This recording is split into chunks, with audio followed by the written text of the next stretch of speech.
राम और सीता की शादी के बाद सब कुछ अच्छा चल रहा था, पर जब राम ने सीता को जितेन के साथ होटल में देखा तो उसने सीता को बेवफा बोलकर घर से बाहर निकाल दिया। सीता अपने माता पिता के घर गई थी। उसने रोते हुए अपने माता पिता को सब कुछ बता दिया। अरे, अगर तुझे जितेन से मिलना ही था तो दामाद जी को बता देती, कम से कम ये सब तो ना होता। मुझे कहाँ पता था कि ये सब होगा माँ। रुको, मैं जाकर दामाद जी को सब कुछ सच बताता हूँ, उन्हें मेरी बातों पर जरूर यकीन होगा। नहीं पापा, अभी उन्हें किसी की बातों पर यकीन नहीं होगा। शायद समय के साथ सब ठीक हो जाए, हमें उन्हें वक्त देना चाहिए।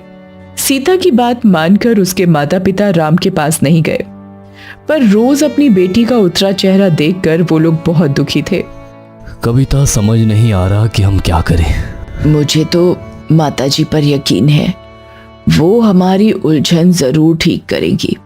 सीता का चेहरा देखकर लगता है कि वो राम को बहुत प्यार करती है। हाँ, अगर वो गलती ना करती तो आज अपने घर में अपने पति के साथ खुश होती। अब उससे गलती तो हो गई है, पर गलती सुधारे कैसे?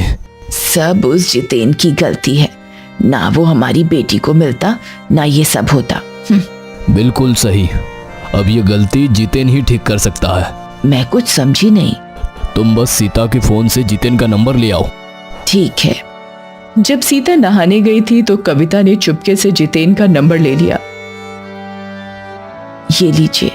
और फिर दीपक ने तुरंत ही वो नंबर मिलाया। हेलो जितेन, मैं सीता का पापा बोल रहा हूँ। जी अंकल। तुम्हारे उस दिन सीता को मिलने की वजह से सीता की जिंदगी खराब हो गई।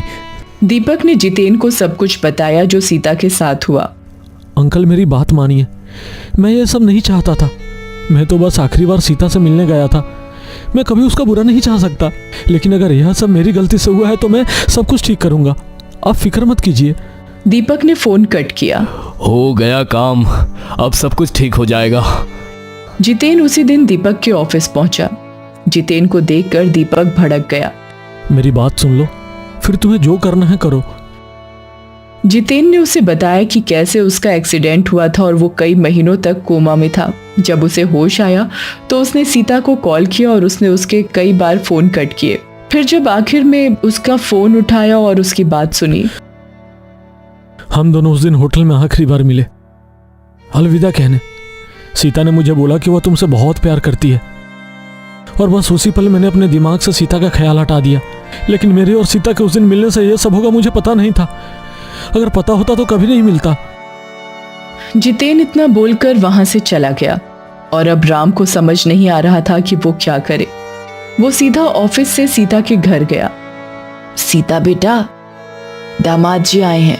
राम सीता से माफी मांगना चाहता था, पर अब किस मुंह से।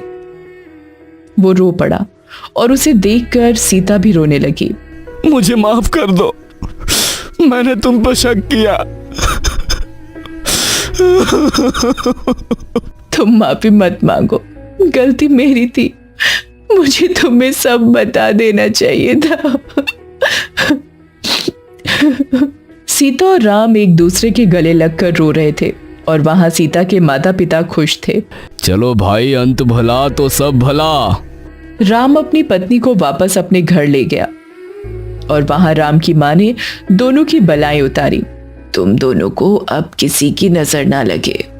आखिर हमारी सीता वापस अपने राम के पास लौट आई और अब इस राम सीता की जोड़ी को कोई अलग नहीं कर सकता।